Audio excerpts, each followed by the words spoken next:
समाधान। नमस्कार, आदाब, सत श्री अकाल मित्रों, स्वागत है आप सभी का समाधान कार्यक्रम में एक बार पुनः। मेडिटेशन की बहुत ही गुह्य चर्चा हो रही है। परमात्मा, परम सत्ता कौन है, अब हमने जान लिया है। एक संबंध जोड़ने की बात चल रही है। संबंध सचमुच कितना सुखद होगा। एक बहुत प्यारा मैसेज मेरे पास किसी ने भेजा है जो मैं आप सबके साथ शेयर करना चाहूँगा। प शब्द से, प अक्षर से, शब्द प हमको बहुत प्रिय है। हम जिंदगी भर प के पीछे भागते रहते हैं। जो मिलता है वह भी प और जो नहीं मिलता वह भी प। ये प क्या है? पति, पत्नी, पुत्र, पुत्री, परिवार, पैसा, पद, प्रतिष्ठा और प्रशंसा। ये सब प के पीछे पड़ते पड़ते हम पाप करते हैं। यह भी प है। फिर हमारा प से पतन होता है और अंत में बचता है सिर्फ प अर्थात पछतावा। पाप के प के पीछे पड़ने से अच्छा है परमात्मा के प के पीछे पड़ना। कितनी सुंदर बात है ना कि पाप करते आए इन सब प के कारण, और अब हमें परमात्मा का सत्य परिचय मिला है। अब परमात्मा के पीछे पड़ के हमें भी अपने जीवन को खुशियों से और शांति से परिपूर्ण करना है। इसीलिए उनका सत्य परिचय प्राप्त करके हम उनसे कैसे संबंध जोड़ें, इसी की हम चर्चा कर रहे हैं। आइए आज की इस कड़ी की शुरुआत करते हैं और स्वागत करते हैं आदरणीय भ्राता जी का। भ्राता जी, आपका बहुत बहुत स्वागत है। Thank you. ये प कैसे लगे आपको? बिल्कुल, पै ने तो पाँव ही मजबूत कर दिए।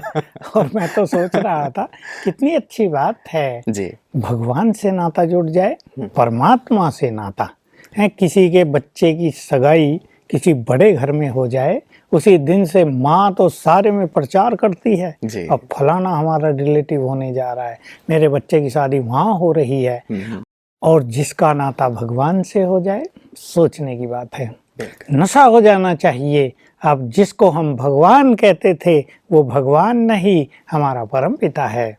वो भगवान नहीं, हमारा खुदा दोस्त है, हमारा टीचर बनकर आ गया है, हमें प्यार देने आ गया है, हमें अपनापन देने आ गया। सारे संसार को बता दिया जाए कि वो भगवान नहीं, हमारा संबंधी है, हमारा डैडी है। कितना अच्छा अनुभव हो। प्यार की तो सीमा न रहे और उसकी प्यार की अनुभूति बहुत ज़्यादा हो जाए।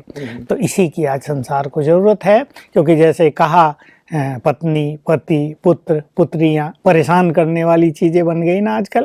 नातों में पतन का कारण बन, नातों में कड़वाहट हो गई है। पहले लोग बच्चों की कामना करते हैं, बच्चे होते हैं तो फिर न जाने क्या क्या होता है, उनके पीछे पूरा समय देना पड़ता है और फिर भी बच्चे सुख नहीं दे पाते। एक माता का सवेरे आज फोन था, मेरा एक लड़का केवल 15 साल का, कितना प्यार मैंने उसको दिया, एक ही लड़का है और अब उसके व्यवहार से मैं दुखी हूँ, मेरा मन भटक रहा है, योग नहीं लगता, खुशी नहीं होती है।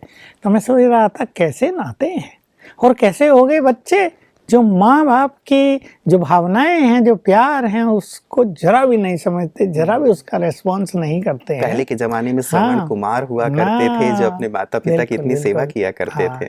तो वास्तव में भगवान से नाता जोड़ना यही राजयोग का प्रथम कदम है और ये बहुत सुंदर है।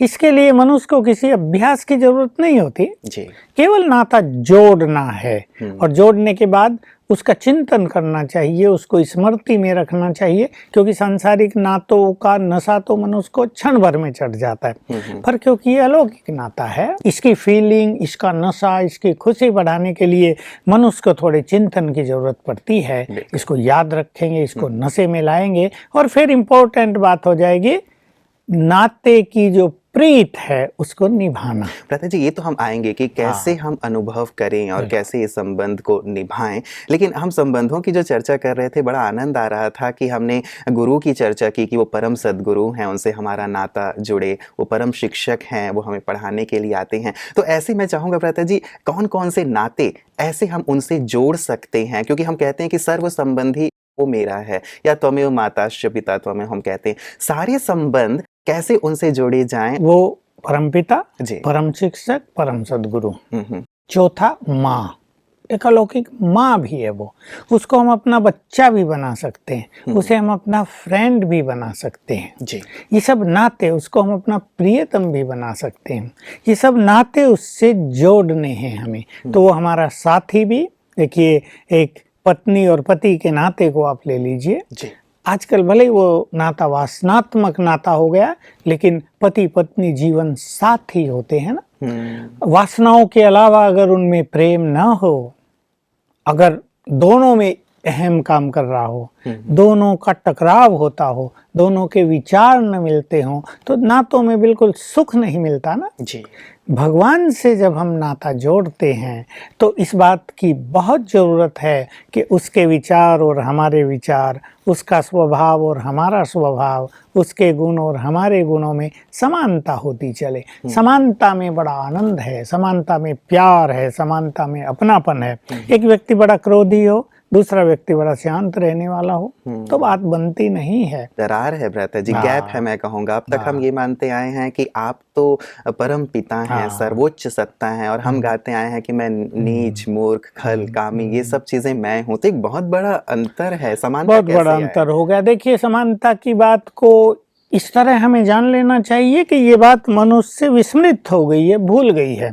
मैं हमेशा एक उदाहरण दिया करता हूँ, शेर का बच्चा शेर। गाय के बच्चे को आप देख लीजिए, बछड़ा है, बछिया है, छोटे हैं बिल्कुल अभी, लेकिन गाय के सारे गुण, सारे हाव भाव उनमें दिखाई देंगे। हम यही बात भूल गए कि भगवान के तो हम बच्चे हैं, इसलिए दूरी बढ़ती गई। वो कहाँ, हम कहाँ, वो सर्वशक्तिवान, हम तो कुछ भी नहीं, वो परम पवित्र, अपने को कह दिया हम तो नीच पापी कपटी हैं।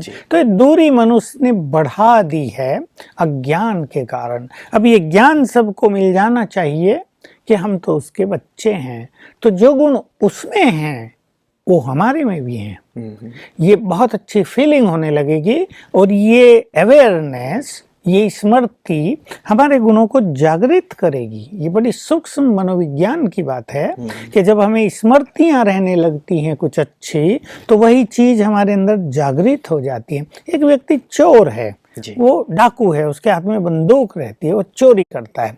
अब मान लो उसको रियलाइज होने लगा, मैं तो चोर हूँ, मैं तो बड़ा पाप किया है, मैंने तो कितनों को कष्ट पहुंचाया है, खुद कमा के नहीं खाया, दूसरों का धन लूटा है। तो उसके अंदर ये स्मृतियां उसके अंदर विकृतियां लाएंगी, और उसमें तब तक चेंज नहीं होगा जब तक वो ये सोचना ना शुरू कर दे मैं तो भगवान की संतान हूँ, और वो परम पवित्र है तो मैं भी पवित्र हूँ। चलो अब तक जो कुछ भी हुआ, पर मेरा संस्कार तो प्योरिटी है, ये सब चोरी चकारी मेरा संस्कार नहीं है, तो उसका छूटने लगेगा। स्मृतियां, हमें अगर स्मृति आती, हम तो भगवान के बच्चे हैं, तो हम जरूर चिंतन करेंगे, हमारा परम पिता प्यार का सागर है, तो हम नफरत के सागर कैसे हो सकते हैं। हमारा परम पिता दुख हरने वाला है, तो हम दुख देने वाले कैसे हो सकते हैं। तो ये चिंतन हमारे अंदर गुणों की वृद्धि करेगा, इस नाते से ये फायदा होगा। तो नाता समानता में बहुत समीपता का भी हो जाता है, लेकिन नाते को बढ़ाने के लिए और ये गुण जीवन में लाने के लिए ये स्मृतियां, ये बहुत आवश्यक है। लेकिन जो कि परमात्मा निराकार हैं, उनसे कैसे हम इस प्रकार के नाते को निभाएं, अनुभूति कैसे हो, क्योंकि बार बार फिर विस्मृत हो जाता है। क्योंकि जो चीज़ दिखाई दे रही है वो तो चलो हम उनके साथ निभा लेते हैं, लेकिन जो नहीं दिख रहा है उसके साथ कैसे निभाएं? पहली चीज तो ये कि हम नाता जोड़ें। जी। भले ही नाता निराकार से है, पर वो अपना संपूर्ण पार्ट प्ले कर रहा है साकार ब्रह्मा के द्वारा। और अब ब्रह्मा भी अव्यक्त हैं, तो ब्रह्मा के फरिश्ते स्वरूप के द्वारा वो अपना सारा पार्ट अब भी प्ले कर रहे हैं, इस सृष्टि को बदलने का, अनेक आत्माओं को दिव्य अनुभूति कराने का, अनेक मनुष्यों को सहयोग देने का, उनकी मनोकामनाएं पूर्ण करने का, अनेक आत्माओं को जो देवकुल की आत्माएं हैं आकर्षित करके ज्ञान और योग के मार्ग पर लाने का। तो ये कार्य वो अब भी प्रजापिता ब्रह्मा के सूक्ष्म शरीर के द्वारा कर रहे हैं। सूक्ष्म शरीर होता है फरिश्ते का शरीर।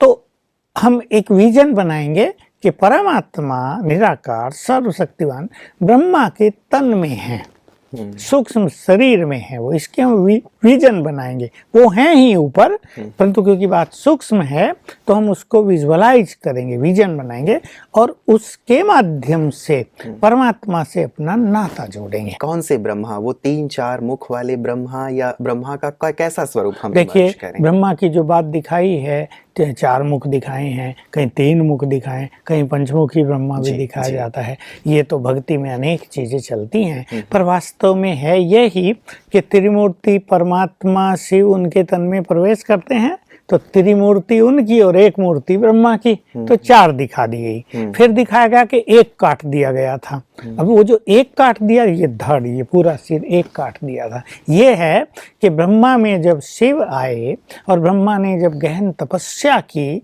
तो मैंपन मेरापन नष्ट कर दिया, अपनी बुद्धि का अभिमान नष्ट कर दिया, तो इसको चित्रित कर दिया गया कि उनका अपना सिर मतलब है ये सारी सूक्ष्म बातें, आध्यात्मिक बातें, और उन्हें दिखाने के लिए स्थूल में ये सारी चीजें दिखा दी जोड़ दी जाती तो वास्तव में ब्रह्मा तो मनुष्य ही है। देखिए हम उसे कहते हैं प्रजापिता, तो प्रजा का पिता प्रजा जैसा ही होगा ना, उसको दाढ़ियां भी दिखाई जाती हैं, तो मनुष्य ही थे एक्चुअली। ब्रह्मा एक मनुष्य थे क्योंकि वो मनुष्यों के पिता हैं, और मनुष्य तो ऐसा ही होता है जैसे हम सब मनुष्य हैं। उसमें 4 मुख या 1000 भुजाएं भी दिखाते हैं ब्रह्मा को। यहाँ भुजाओं का अर्थ होता है सहयोगी शक्ति।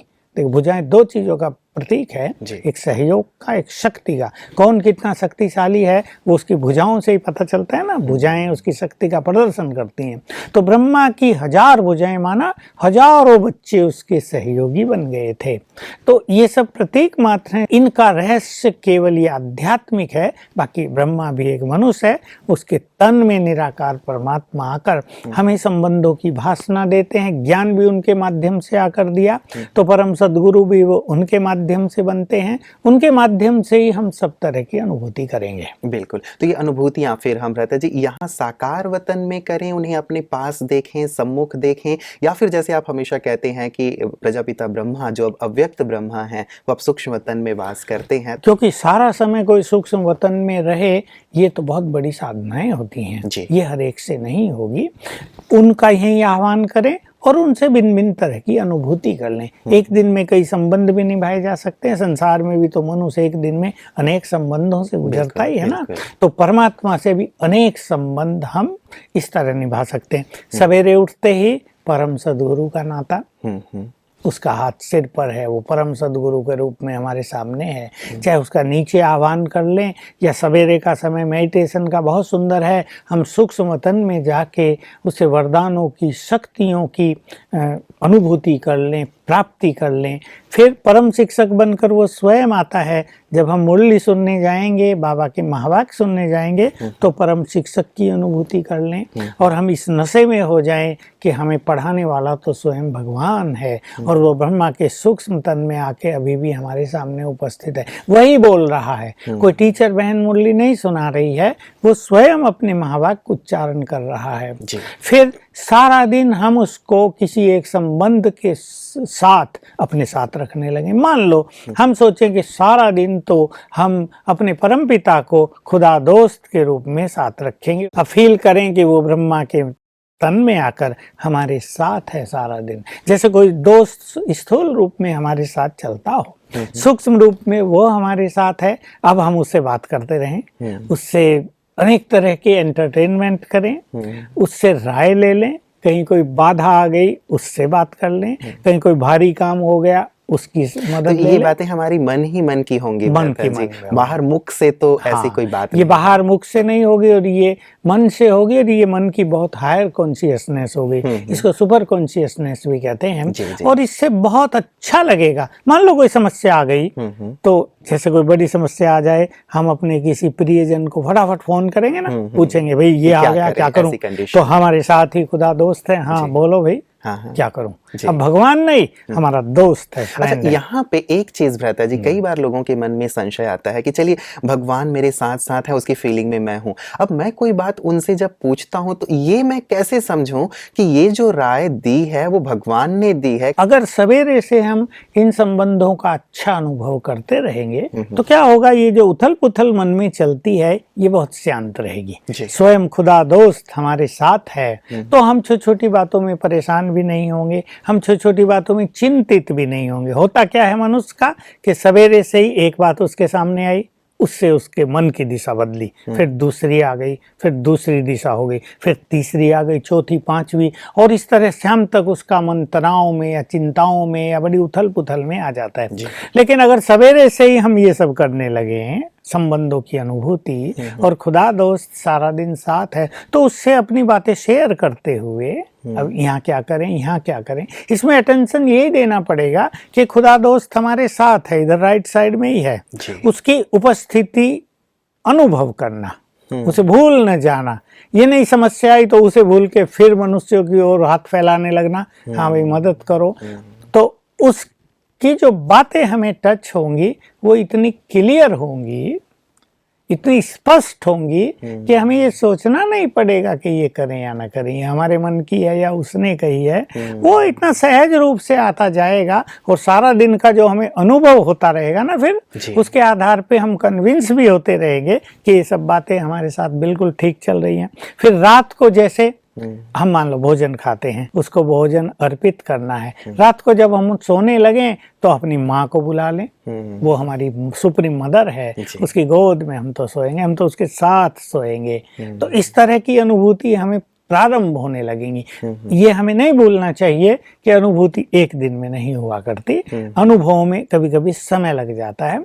और एक इम्पोर्टेंट बात ये भी है कि जब हम भिन्न भिन्न तरह के संबंधों का अनुभव करेंगे तो हमें उनमें से कोई एक संबंध बहुत अच्छी अनुभूति देगा, बहुत अट्रैक्ट करेगा, उसको हम ज्यादा बढ़ाएं जरा तो उस एक अनुभूति में सारे संबंधों की अनुभूति समाने लगेगी। फिर हमें एक एक करने की भी जरूरत नहीं पड़ेगी। जैसे खुदा दोस्त हो गया, मान लो जैसे भक्ति में कुछ लोगों ने किया, श्री कृष्ण को दोस्त बना लिया, अब श्री कृष्ण से उन्होंने सारे अनुभव कर लिए और किसी नाते की जरूरत नहीं पड़ी। किसी ने उसको अपना प्रियतम बना लिया, मीरा ने उसको अपना प्रियतम बना लिया, तो प्रियतम में सारे नाते आ गए और किसी नाते की जरूरत नहीं पड़ी। तो हमें कोई एक संबंध बहुत अच्छी अनुभूति देगा, अट्रैक्ट करेगा, बस उसको आगे बढ़ाएं तो सारे संबंधों की अनुभूति। तो जैसे मान लीजिए हम बहुत ज्यादा बिजी हैं और उसमें ध्यान भी देना पड़ता है, बात बिगड़ती है वो यही बिगड़ती है कि मनुष्य जब कर्म क्षेत्र पर आता है तो वो कर्म कॉन्शियस हो जाता है, उसको सारा दिन कर्म कर्म याद है, कर्म में जीवन हो जाता है। और कई लोग ये भी सोचते हैं कि work while you work, play while you play, work is worship. हाँ, जब आप काम कर रहे हैं तो उसके अलावा कुछ नहीं सोचेंगे। और ये इसलिए है कि कर्म में अगर ऐसी एकाग्रता हो तो कर्म सफल होगा, और अगर मन भटकता होगा तो कर्म सफल होगा ही नहीं। वो इसलिए था। लेकिन इसी को हम टर्न कर दें इस रूप से कि अगर हम परमात्म अनुभूति को अपने साथ रखेंगे, कोई एक अवेयरनेस रखेंगे, तो हमारा कर्म परफेक्ट होगा ही, क्योंकि हमारे साथ परमात्म शक्तियां भी काम करने लगेंगी। ये केवल यही नहीं होगा कि खुदा दोस्त मेरे साथ है, लेकिन उसकी शक्तियां मेरे साथ रहकर कार्य करने लगेंगी। जहां मिस्टेक हो रही है फट से बुद्धि में आएगा समथिंग रॉन्ग। जैसे कोई कह रहा हो हमें कि यहाँ गलती हो गई है, मान लो हम जा ही रहे हैं और हम गलत दिशा में चले गए, तो जैसे हमें लगेगा कोई हमें रोक रहा है। तो ये बहुत अच्छी अनुभूति होने लगेगी। इसलिए कर्म क्षेत्र पर यदि हम इसको महत्व देंगे, ये एक्सक्यूज छोड़ दें कि हम तो भूल जाते हैं सब कुछ, हमें तो कुछ याद नहीं रहता, हम तो कर्म में इतने तल्लीन हो जाते हैं, हमें तो कंप्यूटर के साथ काम करना है। और कुछ साथी भी ऐसे हैं टेंशन देने वाले, कोई अनेक परेशानियां काम काज में, किसी की जिम्मेदारी इतनी है कि वो और कुछ याद नहीं कर पाता। लेकिन अगर ऐसा लक्ष्य बना ले कि भाई हर घंटे में एक बार काम को रोक भी दिया, 1 मिनट अपना, और इस फीलिंग को लाया, खुदा दोस्त मेरे साथ है, इस फीलिंग को 1 मिनट लाने से इसका इफेक्ट होने लगेगा और धीरे धीरे ये अवेयरनेस, ये स्मृतियाँ निरंतर रहने लगेगी। और ये कितनी अच्छी चीज हो जाएगी भ्राता जी। कई बार होता है कि एक काम है और मैं अकेला कर रहा हूँ तो उसमें मुझे बहुत मेहनत भी लगती है, बोरियत भी फील होती है, और यदि भगवान मेरे साथ आ जाए तो काम भी सहज हो जाएगा और मनोरंजन का मनोरंजन हो जाएगा, और साथ ही उसकी शक्तियां भी हमारी साथ साथ हो लेंगी। काम तो एंजॉयमेंट हो जाएगा। काम तो एक खेल की तरह हम करने लगे। Duty will become like a dance. और भगवान साथ है तो हमारी शक्ति से उसकी शक्तियां तो कितना गुनी, अनंत गुनी ज्यादा है। तो काम ऐसे फटाफट होंगे, कोई मिस्टेक नहीं होगी, परफेक्शन आएगी, कौशलता आ जाएगी कर्मों में, और सब कुछ इजी हो जाएगा। इसलिए जैसे काम को महत्व मनुष्य दे रहा है, जरूरत इसी चीज के ना, भाई आज इतना सारा काम है, एकदम कर्म कॉन्शियस हो के सब कुछ भुला देता है, इसको महत्व दें। कि कर्म मान लो आज 100 गुना है हमारे पास, लेकिन हमारा साथी तो 1000 गुना शक्तिशाली है। उसकी स्मृति को यदि रखेंगे तो 100 गुना काम 10 गुने में टर्न हो जाएगा और ये बहुत अच्छी अनुभूति होगी। मतलब ये रहे कि परमात्मा मेरे साथ साथ हैं, वो करण करावन हार हैं, उनकी शक्तियां मेरे साथ हैं, तो कोई भी कार्य हमें भारी नहीं लगेगा, सहज हो जाएगा। और मुझे लगता है समस्याएं तो फिर रहेंगी ही नहीं यदि लगातार हम भगवान से बातें कर रहे हैं, उनके साथ का अनुभव कर रहे हैं। देखिए, छोटा सा नियम बना लिया जाए ना, मान लो 8 घंटे ऑफिस में, दुकान पे 10-12 घंटे किसी को काम करना है, एक अपना नियम बनाए कि भगवान मेरे साथ है या वो मेरा खुदा दोस्त है, जो भी वो चाहे एक स्मृति ले लें और उसको पक्का करें। मान लो उससे बोर होने लगे 2-4 दिन में तो उसको चेंज कर दें। तो ऐसी कोई बात नहीं कि करत करत अभ्यास के जड़मति होत सुजान, practice makes a man perfect. ये चीज मनुष्य को बहुत अच्छी स्मृति देगी और सब कुछ ठीक होगा, समस्याएं भी नहीं रहेंगी, मन बहुत पीसफुल रहेगा। और इम्पोर्टेंट बात ये होगी, मन जब पीसफुल होता है मनुष्य का तो उसकी बुद्धि परफेक्टली काम करती है। सारा काम तो बुद्धि के द्वारा मनुष्य कर रहा है ना, लेकिन मन जब विचलित हो जाता है तो बुद्धि की कार्य शक्ति बहुत क्षीण होने लगती है। तो एक छोटे से काम में लंबा समय लग जाता है। कई लोग देखते होंगे कि काम थोड़ा था लेकिन सारा दिन चला गया और शाम को फिर सोचते भी हैं काम तो बहुत थोड़ा सा था, उलझने इतनी आई कि पूरा दिन हमारा इस काम में निकल गया। लेकिन अगर ये सब फीलिंग करेंगे तो ये सब होगा ही नहीं। फिर तो वो काम अगर 1 घंटे में होने वाला तो 40 मिनट में पूरा हो जाएगा और बहुत रिलैक्स रह के आगे के काम पूर्ण किए जा सकेंगे। बिल्कुल भ्राता जी, कई बार लोगों को कई जो बातें आती हैं, प्रश्न आते हैं, उनमें से एक है, कईयों को परमात्मा को ज्योति बिंदु स्वरूप में देखना सहज लगता है, आनंद महसूस होता है। जहाँ तक योग का प्रश्न है या साथ रखने की भी जो बात है ना, हम बात साथ रखने की कर रहे थे, या तो ब्रह्मा के सूक्ष्म शरीर में हम उसको साथ रखें या सिंपली अगर मान लो किसी को इसमें रस नहीं आता है और उसे निराकार से जाता है, डायरेक्शन होता है, ऐसे बहुत साधक हैं, इट्स नॉट रॉन्ग। तो ऐसा कर लें कि सर्वशक्तिवान सिर के ऊपर छत्र छाया है और निरंतर जैसे उसकी किरणों की बरसात हमारे ऊपर होती रहती है, उसकी शक्तियां हम में समाती रहती हैं, ऐसे ही हर घंटे में, हर आधे घंटे में 10 सेकंड के लिए इस गुड फीलिंग को ले लें तो वो भी बहुत अच्छा होगा। कुछ ऐसे होते हैं कि जिनको निराकार का ये स्वरूप इतना अट्रैक्ट नहीं करता, ब्रह्मा बाबा के तन के द्वारा उसमें ज्यादा एंजॉयमेंट लेते हैं, तो वो उस तरह से कर लें। लेकिन जहाँ तक योग की बात है, जो पावरफुल योग है, ऐसा योग जिसको हम ज्वाला स्वरूप योग कहते हैं, ऐसा योग जिससे हमारे विकर्म विनाश होते हैं, जिससे विकार नष्ट होते हैं, जिससे हमें शक्तियां आती हैं, वो केवल आत्मा और परमात्मा, उसमें तीसरे का कोई स्थान नहीं होता। भले शिव बाबा ब्रह्मा द्वारा कार्य कर रहे हैं, वो कार्य कर रहे हैं, वो ज्ञान उनके द्वारा देते हैं, लेकिन जब योग की बात है तो निराकार आत्मा निराकार परमात्मा से योग युक्त होगी। किसी भी साकार माध्यम को देखते ही नहीं, केवल वो निराकार और ज्योति बिंदु से ही अपना संबंध बनाना चाहते हैं। तो शायद ऐसे लोगों के लिए बिल्कुल सहज हो जाता है कि हम केवल डायरेक्ट ही उस निराकार परमात्मा से क्यों ना अपना संबंध जोड़ें। तो ऐसे लोगों के लिए शायद ये सहज बिल्कुल परफेक्ट है। हमारे यहाँ भी ऐसे समुदायों के लोग बहुत आते हैं और जब वो देखते हैं कि परमात्मा का स्वरूप हमने निराकार दिखाया, उससे किरणें फैलती हुई, तो बहुत खुश होते हैं और कहते हैं यही बस हमारी चीज है, यही हमें चाहिए थी।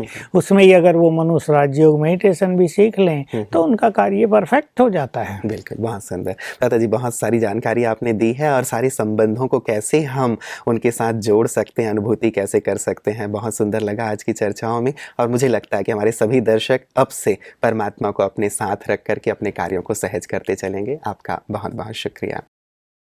मित्रों, अब तक तो परमात्मा को हम बहुत दूर अपने आप से मानते थे कि परमात्मा ऊपर बहुत दूर रहते हैं और हम तो बहुत नीचे हैं, वो सर्वोच्च हैं और हम बिल्कुल पतित हैं, नीचे हैं। लेकिन अब इस दूरी को हमें मिटाना है, उनके नज़दीक आना है, क्योंकि जैसे वो हैं, भ्राता जी हमेशा एक बात कहते हैं कि जैसे पिता होते हैं वैसा ही उनका पुत्र होता है, बच्चा होता है, हाथी का बच्चा हाथी जैसा या फिर शेर का बच्चा शेर जैसा। तो परमात्मा जैसे हैं वैसे ही हम समीपतम भी हैं, न केवल वैसे हैं, और अब हम उन संबंधों को निभा भी सकते हैं, उस समीपता का अनुभव भी कर सकते हैं। तो गीता में जैसे कहा गया है कि तुम कर्मयोगी बनो, तो आए अब हम सब भी कर्मयोगी बने, परमात्मा को अपने जीवन में शामिल करें, सर्व संबंधों का अनुभव करें, तो समस्याएं रफू चक्कर हो जाएंगी, जीवन खुशहाल हो जाएगा। नमस्कार।